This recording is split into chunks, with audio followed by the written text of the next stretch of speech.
Amigos de Radio Victoria, Ojo con Eso Televisión, en nuestra alianza hemisférica con Benamérica y con la Escuela de Gobernanza de Benjamin Franklin, vamos a conversar justamente con Gustavo González y Alberto de Lima del sector eléctrico de esa organización venezolana en el mundo, Benamérica.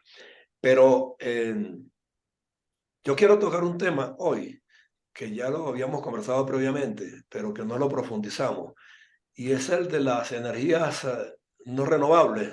Es así, ¿no? O no contaminantes. ¿Cómo la llaman ustedes? Son las energías renovables. Renovables. ¿Ok? Las no renovables ya las tenemos. Ya las tenemos, por eso. Entonces, ¿bajo qué fundamentación pudiéramos hablar de que de manera gradual y sustitutiva esa energía reemplace la que tenemos hoy día para llegar a tener un sistema verdaderamente eficiente? O si lo llegáramos a tener, ¿es menos confiable? No sé. Bueno, hay algunos puntos que, no sé, Alberto, si tú quieres empezar o... Quisiera empezar porque yo creo que tú tienes una parte larga de eso para explicar sobre las bondades y no bondades de alguna de las energías renovables. Así que vamos a empezar por decir que Venezuela es uno de los países de hace muchísimos años que tiene energía renovable prácticamente a plena capacidad. De hecho, hoy en día nos alimentamos con el 80% de energía renovable que provienen de la zona del Bajo Caroní, llámese Guri, Macagua y Caruachi, y de los Andes, San Antón, la Huertosa, el sistema Olivar de Capara, además de Santo Domingo. Eso significa un 80% de energía renovable utilizada en el país. El resto, por razones técnicas, estrictamente técnicas, tiene que ser suplementado por las energías tradicionales, como son la planta de vapor, la planta de combustión con fuel oil y gasoil, porque le dan el soporte que tú necesitas para transmitir a tantas distancias una generación tan importante como la de Guri. Entonces, en ese caso, te insisto, tenemos y eso va a pasar por bastante tiempo más, que Venezuela va a seguir siendo alimentada desde un 80 que está ahorita, o un 50 o un 40, dependiendo del tiempo. En algún momento se justificará la instalación de las renovables. Sí se están estudiando ya las posibilidades, la factibilidad de instalar en Venezuela alguna de esas plantas, como son la solar, que en este momento ya hay unos estudios adelantados, pero nosotros insistimos que primero prioridad la tiene la recuperación del parque de generación existente. De hecho, tenemos 3 veces la capacidad instalada de la demanda. Esas 3 veces, es decir, de ese 100% apenas está disponible un 25%. Así que ni siquiera podemos atender la demanda máxima del día de hoy. Pero podemos recuperar perfectamente unos 10 megavatios. Ahora, Claro. dentro de las fuentes renovables, tú mandaste un paper el otro día de la energía mareomotriz, donde se ve el uso de las mareas como medio para generar electricidad, usando unas barcazas. Cualquier cosa que tenga un movimiento continuo es Exacto. factible de utilizar para la generación de energía eléctrica. Por esos movimientos continuos se traducen en unos campos que tú mueves para generar electricidad. Ahora, Gustavo tiene un trabajo muy interesante que presentó hace poquito y yo quisiera que él le pusiera completo sobre lo bueno y Bueno, lo malo. adelante, Gustavo. Ahora, me gustaría que me dijeras con qué gradualidad pudiéramos nosotros ir alcanzando, sustituir la energía que tenemos por energía como la solar. Porque acabo de oír que Alberto habla de que se está trabajando en el diseño en algún campo de generación de energía solar en Venezuela. En qué sector de Venezuela está eso? ¿O se está trabajando, estudiando? Hay un estudio de factibilidad que se está haciendo los hindúes, una empresa que se llama ISA, donde están estudiando la posibilidad de instalar hacia el Zulia, hacia el centro, la zona de Planta Centro y hacia la zona de Barinas, creo, Ok, hasta unos 2000 megavatios. Pero esa generación no va a tener batería, es decir, que no tiene respaldo. Entonces, lo que significa que solamente se puede utilizar en determinados momentos. Y claro. Venezuela necesita tener una capacidad firme, lo que quiere decir que pueda suplir toda su electricidad para utilizar esa capacidad solar extra solamente para disminuir consumo de combustible, no para generar, A usarla aleatoriamente con la otra. exactamente, Ok. solamente utilizarla en la punta. Bueno, o cuando sea necesario, cuando haya sol, pues, Ahora, ¿es claro, preferible entonces la mareomotriz? todas tienen Bueno, su positivo y negativo. Las barcazas Digamos, serían preferibles, por ejemplo, en los estados que tienen costas. yo creo que, bueno, Alberto te puede volver un poquito más tarde sobre los ejemplos de que en Venezuela se han usado de barcaza, pero todos esos son eh, parches que se hacen porque realmente medidas coyunturales para correr las arrugas, porque puesto que no representan nunca una solución eh, Sostenible permanente en el tiempo, sostenible en el tiempo no sostenible lo en el es. tiempo, exactamente. O sea, yo creo que lo importante, José Antonio, desde el punto de vista energético, es que todo país tiene interés en diversificar su matriz energética. Venezuela, evidentemente, esto lo ha perseguido desde hace muchísimos años. Ahora, ¿qué es lo que pasa? Que como dice Alberto, nosotros tenemos la bondad o teníamos la bondad de tener grandes recursos hidroeléctricos, sobre todo en el río Caroní, y al mismo tiempo éramos uno de los países estrellas de la OPEP en la producción de petróleo y sus derivados. Por lo tanto, Claro, nuestro sistema se creció, aunque tuvo un origen térmico, fue creciendo en un sistema hidrotérmico, ¿no? Y como dice Alberto, es necesario porque nuestra parte hidro está en Guayana, y tenemos que llevarle también energía a mis coterráneos en el Zulia, a los maracuchos. Tú tienes un sistema de, no sé, 1000 kilómetros, no sé cuántos kilómetros habrá allí, que necesita que aparte de la generación que está en Guayana, existan otras generaciones fuera de Guayana, y eso fue el origen en sus épocas en los años 80, finales de los 70, 80, por ejemplo, Planta Centro, Tacoa y todas las que se pusieron en el Zulia, ¿no? ¿Por qué? Porque son plantas térmicas que le dan un soporte de tensión y entonces, porque si no, los 100 voltios o los 120 voltios que saldrán de Guri, le llegará a 20 voltios a los maracuchos allá claro, en Perijá. ¿Entiendes? claro, claro. El hecho es que el objetivo de todo país es optimizar el uso de la materia energética. Pero, ¿qué quiere decir eso? Que tú en la materia energética pones todas las opciones que tengas, bien sea petróleo, agua, eh, las mareas que tú quieres, las olas que tú quieras, el sol, los vientos, la geotermia, la biomasa, o sea, todas las posibles opciones que tengas disponibles, evidentemente en tu matriz energética, en tu país. Claro. ¿Entiendes? Ahora, a mí siempre me Y gustó. al final, el elemento que rige la selección no se trata de cambios climáticos ni de políticas nacionales, no, se trata de simplemente el dinero, el money. El money es el que define al final cuál es la prioridad y el desarrollo de que en que se va a usar. ¿Por qué? Porque tienes que ir en orden de costos crecientes de producción, ¿no? O sea, Claro, evidentemente, y eso tú lo ves en muchos países, por ejemplo, bueno, yo comentaba en otra oportunidad, los países nórdicos eran países, y la misma Francia eran países que tenían unos grandes recursos hidroeléctricos. Bueno, ellos desarrollaron todos sus recursos hidroeléctricos y en el momento en que se les acabó el agua, ambos pasaron a la nuclear, por ejemplo. Y en el caso de Francia fue un éxito, porque Francia tuvo además éxito en el diseño del reactor, y resulta que Francia le vende energía nuclear a una cantidad de países en Europa, ¿entiendes? sí. Así como los rusos le venden gas a otra cantidad de... Exacto.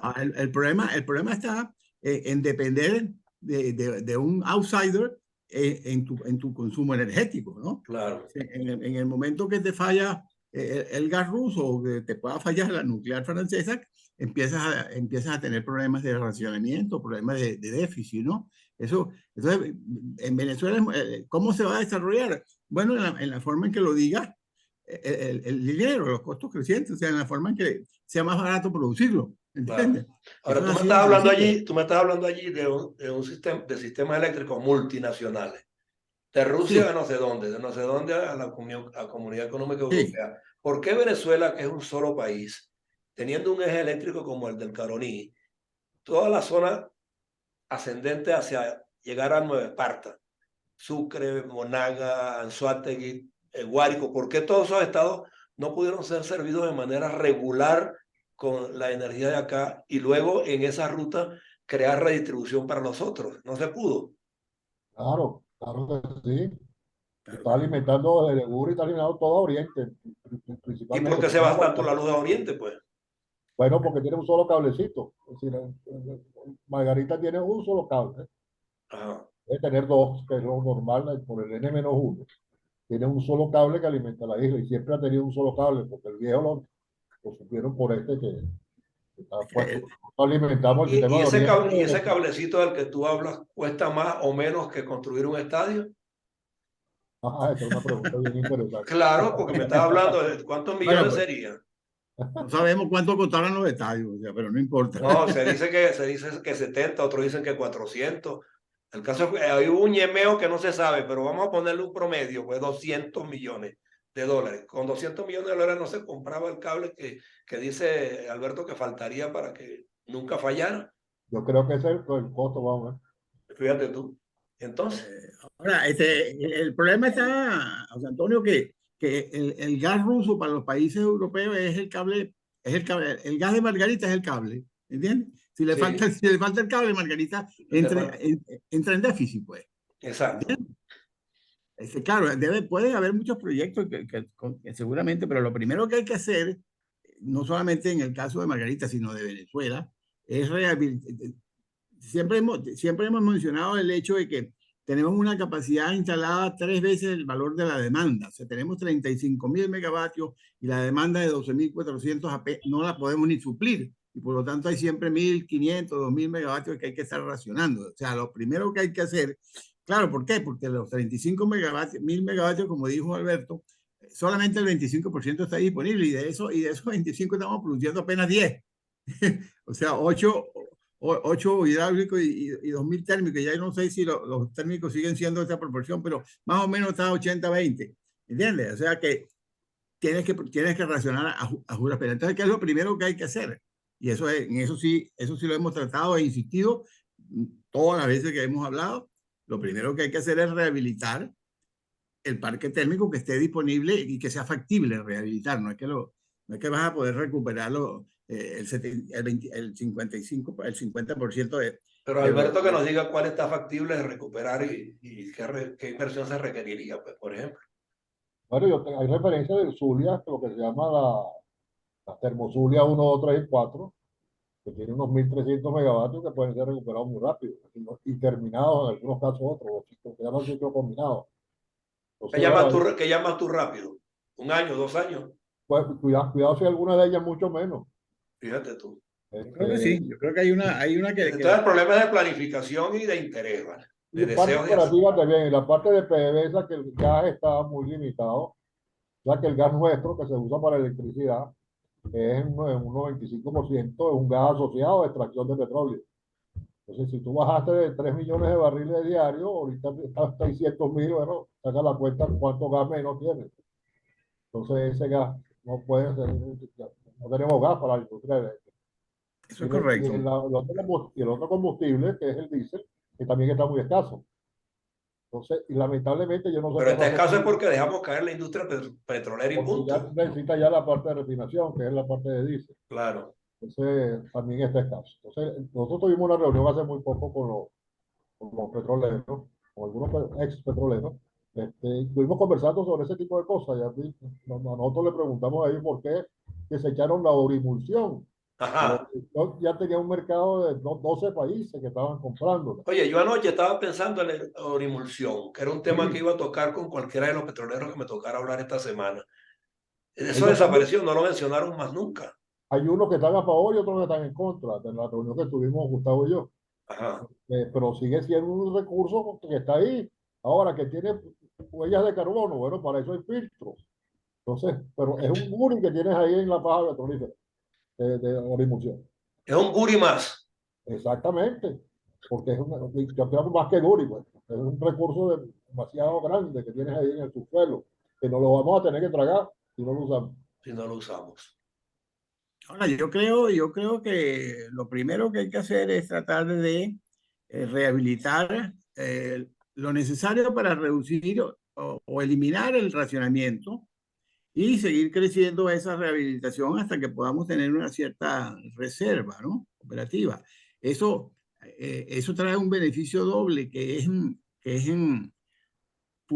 puede ser que nos aumente el límite de transmisión y entonces podamos tal vez sacarle mayor provecho a Guri. O sea, esos son los pasos que tienen que ir concatenando a quienes les toque hacer fijar las prioridades de esa rehabilitación, ¿verdad? O sea, Claro.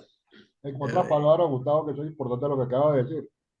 Si tú recuperas 1000 megavatios en térmicos allá en Zulia, tú podrías traer desde Guayana unos 1000 megavatios más. Es decir, fíjate la consecuencia que tiene, ¿no? Es que claro. te aumenta Consecuencia favorable. claro, te aumenta el límite de transmisión, es decir, lo que puedes transmitir desde Guayana.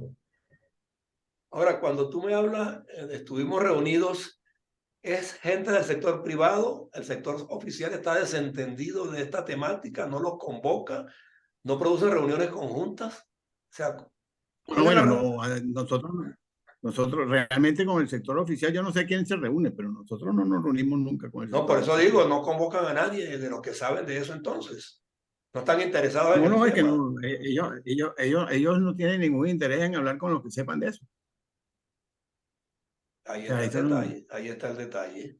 no tienen, Entonces su bueno, interés, no han mostrado ningún interés por lo pronto, ¿no? O sea, y que ustedes me sepan de imagino. afuera tampoco convocan a nadie que les dé algunas luces y entendimiento sobre el tema. Sí, sí, realmente la opacidad no solamente es técnica, la opacidad es de todo tipo, ¿no? O sea, no hay mucha información de muchas cosas. O El sea, no, misterio, el típico misterio, y cuando hay misterio hay negocios y chanchullos. sí, eso lo que pasa Evidentemente es que están estamos, haciendo algo, porque esto de la factibilidad de la solar, eso lo está haciendo el gobierno. La de la solar, Sí. ¿con quién la estoy hablando? No sabes, ¿con qué Esa país? factibilidad la está haciendo, como te dije antes, con una empresa hindú. Se Hindú. llama O ICA. eso es gobierno a gobierno, me imagino. Me imagino yo también, yo no tengo detalles de eso. sea que O la sea, empresa privada ni siquiera de afuera está involucrada en el propósito de recuperar los servicios nuestros. bueno, no sabemos si la empresa esta es privada o sea, puede ser que la negociación sea entre los países, pero que la empresa sea privada, no sé, yo no conozco eso. Bueno, vean si lo indagan un poquito mejor para la próxima vez y clarificar el tema, pues, porque es importante saber si hay gente de afuera interesada en invertir en este sector, o por lo menos Ah, ayudar a la solución por alguna vía, claro, ¿no? claro, claro. Ahora, lo que sí está claro, y volviendo al tema que tú habías planteado como para tratar sobre las energías renovables, todo el mundo está muy claro en los beneficios positivos, digamos, de la energía renovable, lo cual evidentemente es la disminución de la emisión de gases Claro. que aceleran el efecto invernadero, ¿verdad? Otro posible beneficio son algunos esquemas hidroeléctricos pueden ayudar al mejoramiento de los suministros de agua, incluso pueden ayudar al mejoramiento de las tierras que están muy degradadas, al hábitat. Ahora, lo que no se ve con mucha frecuencia son los lados negativos, ¿no? O sea, ahí supuestamente, ahí vienen un poco lo que yo les llamo mitos y realidades, ¿no? La gente habla de que ocupan grandes extensiones de terreno, pero resulta que eso es un mito. Normalmente por ejemplo, los parques eólicos y solares se suelen implantar en terrenos casi semidesérticos o desérticos, ¿verdad? Y en el caso incluso de los parques eólicos, el terreno que uses para un parque eólico puede ser un terreno de uso mixto, ¿verdad? Sí, bueno, yo estuve en Holanda por lo menos los campos eólicos son sorprendentes. Sí, sí, por eso te digo que pueden ser usados en forma mixta. Ahora, también se habla un poco de que estamos hablando de lo que es negativo, pero que realmente son mitos, ¿no? Porque no son realidades. Por ejemplo, se puede perturbar la vida marina, puede afectar el hábitat de las aves y de las flores. Resulta que el daño que le produce en esos ambientes es tan mínimo. O sea, yo leí el otro día una estadística que el punto 003% de muerte es producida Más dañan los yates, por las hélices de los claro, eólicos. pero más dañan los yates que están en la marina. Más dañan los edificios altos, pues se estrellan las aves contra. También, exactamente. Sí. Ahora, un punto que es crítico y que tú realmente tocaste en una oportunidad y que realmente lo dejamos medio tangencial es que genera desechos, ¿no? ¿Y por qué genera desechos? Bueno, porque hay, eso es lo que al artículo que se refería Alberto, el Banco Mundial estima que se necesitan para poder llegar a una temperatura que no sea menor a los 2 grados centígrados, tienes que usar unas 3.000 millones de toneladas de minerales y materiales para poder tener el equipamiento renovable que se necesita para el consumo energético. Claro. Ahora, eso quiere decir que la producción de algunos, como el grafito, el cobalto y ese tipo de cosas, va a aumentar como 500%, ¿verdad? ¿Eso a qué nos lleva? Que llegar a un escenario 100% renovable no es factible, porque de acuerdo a unos estudios que yo leí de la Universidad de Valladolid, llegar al 100% renovable significaría utilizar más recursos de las reservas que existen en el planeta, ¿entiendes? O sea que es imposible llegar a un... Aparte que no... Y sería muy poco serían muy pocos los países que pudieran aprovecharse de eso también, ¿no? Aparte de que no es posible, porque como dijo Alberto muy bien, normalmente los países ya tienen una infraestructura eléctrica. En esa infraestructura eléctrica hay una serie de tecnologías mixtas y al tú tener esa tecnología mixta necesitas controlar la tensión, necesitas que las máquinas estén en sincronismo, o sea, exacto, tienes una cantidad de cosas, que tienes que cuidar, por lo tanto no puedes llegar al 100% renovable, ¿no? O sea, eso es un sueño. O sea, es una utopía, es una utopía. Aparte ¿qué es lo que pasa? Que los desechos, estaba leyendo el otro día yo que actualmente con la infraestructura que existe de energía renovable a nivel mundial, los desechos que van a generarse dentro de 9 años en que va a caducar la vida útil de muchos de esos equipamientos, va a producir 80 toneladas de desechos, ¿no? Claro. Esa cantidad, según esta revista que yo estaba leyendo, se puede multiplicar por 10 a mediados de este siglo. Y decían que al final pudiera representar el 10% de todo lo que llaman la basura electrónica. La basura electrónica. Mundial. La basura electrónica mundial. Qué barbaridad. O sea que, además, entonces la gente dice, bueno, pero ¿por qué no usamos materiales reciclables? Sí, bueno, evidentemente, la ciencia siempre va por delante. Hay muchísimos institutos de investigación que están manejando, están averiguando, pues, qué materiales reciclables se pueden usar, ¿no? Pero lo primero que tendrían que hacer es tratar de mejorar 3 cosas de las tecnologías actuales. Una es la eficiencia. Los paneles solares solamente utilizan el 20% de la radiación solar. Entonces, tienen que investigar, tienen que hacer de forma que se llegue, digamos, al 80%, ¿verdad? Claro. Segundo, el uso. Solamente la mayoría usa eso para la electricidad, pero se puede usar para el agua caliente, para la parte sanitaria, para el aire acondicionado. O sea, se pueden hacer muchísimos. Pero tendría que funcionar entonces como servicios independientes. Claro, y tercero, tratar de aumentar la vida útil, ¿no? Sí. En vez de 20 años que pase a 40 años, ¿no? ¿Entiendes? Claro. ¿Por qué? Porque olvídate de los desechos que se van a producir. Pero mira, lo que es batería y celdas solares, se está mejorando día a día. A paso agigantado. Claro, claro. Pero hay muchos mitos, porque hay un mito sobre el costo. Por ejemplo, dice que es que las energías renovables son muy costosas. Eso era verdad, es totalmente cierto hace 20 años, pero ya no. Hoy en día la fotovoltaica es la más barata. Lo que yo leí era más o menos $36 el megavatio hora, ¿verdad? ¿Entiendes? Pero después tienes la eólica a $38 y el ciclo combinado, que es realmente el más eficiente desde el punto de vista que nos interesa a nosotros, está en $50 el megavatio hora. O sea que es un mito, eso no es totalmente cierto, ¿verdad? No, pero es que si lo promediamos 30, 38, 50, te pones a ver, pues, o sea, la fuerza y la inversión se equilibran igual. Sí, no, lo que pasa es que, como te dicen, la materia energética tienes que usarla en las opciones que tú tienes disponibles en tu país. Por supuesto. Pero tú no puedes meter en la materia energética el gas de Rusia, No, no puedes hablar de la globalidad desde el punto de porque vista entonces no es tu energético. materia Claro. energética. Exactamente. Estás pasando a depender de un outsider, ¿no? Exacto, de un tercero, sí. La materia energética Lo tiene mismo que que ser utilizando los recursos naturales tuyos, propios. Exacto. Eso es lo mismo que Islandia. Islandia usa los volcanes, la geotermia, porque está montada arriba en volcán. Claro. Sí, sí, sí. Bueno, y por cierto, ya que toca la geotermia, nosotros teníamos en Casanay un aprovechamiento geotérmico que era muy pequeño, pero eso en Cadafe hace ¿Ah, 40, sí? 50 años, Cuál era ese? en Casanay. Pero Casanay. yo, pero ya yo nunca más nunca oí de eso, ¿no? O No, sea, no, pero yo me acuerdo, no erupcionó más nunca. bueno, no No, sé, no. se aprovechó un poquito, pero no, nunca se Bueno, pero oí hablar de. casi todos los países tienen volcanes. Y Por eso, pero hay una energía contenida. hay mucha unidad, digamos, una de las cosas que más tiene que aumentar es la geotermia, porque es la diferencia de temperatura en la Tierra, pues. No, Exacto. necesita tener agua también, ese es otro componente. Ah, Necesitas tener agua, además de la temperatura. no, claro, Ah, claro, ya, claro, claro, claro, claro, claro, claro. claro. Bueno, Bueno, es igual que la nuclear, tú necesitas estar cerca para poder, toda termoeléctrica tiene que estar cerca del agua también, o sea, para Claro, por poder, supuesto. para El poder agua como recircular el recuerdo. agua, sí, claro.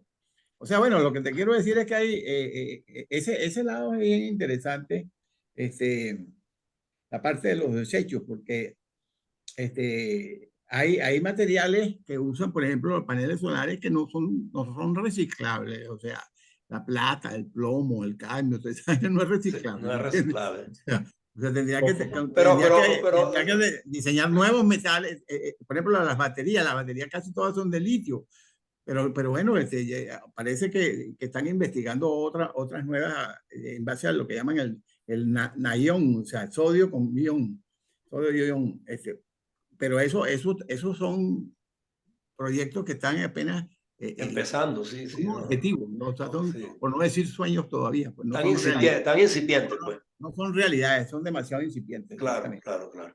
Bueno, mira, no sé, de todos modos, habíamos comenzado con lo de Cuba, Bueno, Alberto puede la comentar, barcaza esa, para que me hables un poquito antes de terminar, que nos quedan unos 4 minutos. Alberto te puede comentar un poco sobre el uso de las barcazas, porque nosotros Ajá. hemos tenido esa experiencia, sobre todo No, el sector privado lo tuvo. Pero como ¿cuántos países la construyen? ¿En qué no, tiempo no, se pero estamos hablando construye? de dos tipos de barcazas. Ya va. Una cosa es la barcaza para la maremotriz, que Ajá, tiene unos equipos que son flotantes y se mueven con la marea, con la con la ola, sí. ola, no Sí, con la sí. marea, con las olas. Ajá. Y la otra es la barcaza que está diciendo este Gustavo, que nosotros sí. De hecho, tenemos una barcaza que es lo único que está generando al lado de Tacoa. Es decir, dos barcazas de 180 megavatios. Tuvimos una barcaza en el Zulia también. Pero eso son Sí. energías que tú o compras o alquilas la energía. Pero Ah, ese es el ok. caso cubano, creo. Sí, cubano, sí. El caso cubano también. Ese es el caso cubano. Por eso que fue lo que José Antonio mencionó. El caso Sí. cubano es Es similar una al caso barcaza que que mueve a nosotros. nivel mundial, entonces tú las alquilas por unos días y le pagas a una No, fortuna. y claro, y las puedes mover y todo, pero son parches, son parches. El Son problema es, parches, sigue siendo un parche, sí. sigue siendo un Un parche. parche, totalmente un parche. Un parche Además, móvil, pero es Bueno, así, vamos pues, o sea. bueno, no sé. Y el agua como conductor, los ríos, los riachuelos, las quebradas. aquí hay estudios de factibilidad de todo eso hace muchos años. Nosotros tenemos un potencial hidroeléctrico estimado, no sé, creo unos 36.000, 40.000 megavatios. De eso tenemos más o menos la mitad explorado, pero aquí cada río, riachuelo, hay otros proyectos mucho más chiquitos de microcentrales hidroeléctricas.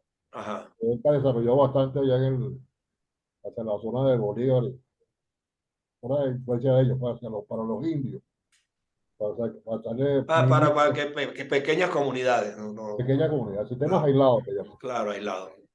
Ahora, actualmente, José Antonio, los combustibles fósiles más o menos representan 2/3 de la capacidad de generación mundial. Con este crecimiento previsto de las energías renovables, va a pasar que a la vuelta del tiempo, digamos, para el 2040, va a haber un giro de 180 grados. O sea, la energía fósil va a ser 1/3 y las renovables y la nuclear van a ser los 2/3, ¿no? Los dos tercios. Restantes. O sea que va a haber un cambio. Eso Eso yo sí estoy. Pero Sí no creo todos que los países están preparados para ello. creo que se va a dar, pues, o sea, porque Será para los países, los grandes evidentemente, países industrializados. insisto, todo esto lo manda el dinero. O sea, El dinero, don dinero. producir, la gente que quiere producir beneficios tiene que buscar las formas de lograrlo, porque evidentemente los fósiles no van a poder generar esos beneficios en el mediano y largo plazo. Ok, Inclusive, para cerrar, ustedes que estuvieron vinculados en algún momento con la empresa privada generadora de la electricidad en Venezuela, el grupo Zulvaga y otros tantos, hoy día son escuchados o esos grupos desaparecieron o están allí esperando que surja una oportunidad para invertir. No.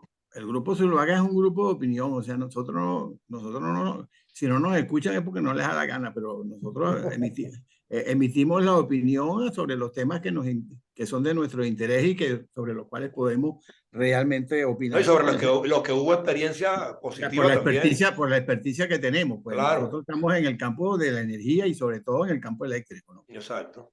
Ahora, lo que hacemos... Pero no se les convoca tampoco. Que tú sepas. Que yo sepa, no. La verdad que no, nos convocan otras entidades o unidades privadas para interactuar con nosotros, hacer foros, hacer webinars y cosas de ese estilo. Exacto, hasta ahí. Que yo sepa, o dar curso como hicimos en el IESA. O dar curso por lo menos. O dar curso como hicieron el IESA con nosotros, o sea, pero que yo sepa, no tenemos ninguna solicitud oficial para Y de empresas extranjeras que estén llegando a Venezuela tampoco tienen noticia.